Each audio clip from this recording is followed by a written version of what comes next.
Au fil des ans, les élèves de Savigny-les-Beaunes sont devenus de vrais petits forestiers attachés à la protection de la nature.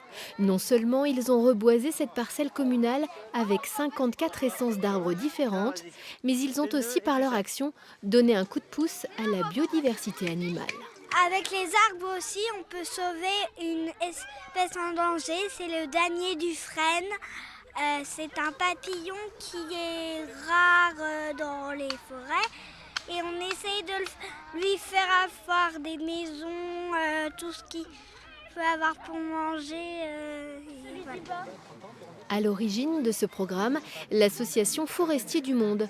Cette ONG lutte concrètement aux côtés des enfants contre l'érosion de la biodiversité forestière et pour le retour de la vie sauvage.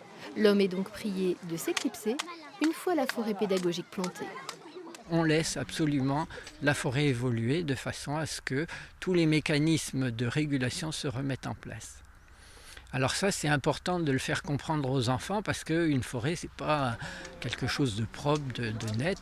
Par exemple, les ronces, si vous avez beaucoup de ronces, eh bien, les plants forestiers seront beaucoup moins attaqués parce que les cerfs, les chevreuils préfèrent manger la ronce que des morceaux de bois beaucoup plus durs. À Savigny-les-Beaunes, Forestiers du Monde a trouvé des partenaires enthousiastes. Le projet d'école laisse une grande place à l'environnement. Ici, on en est persuadé, quand les enfants plantent un arbre, les adultes sèment en eux une graine de citoyenneté qui ne demande qu'à grandir.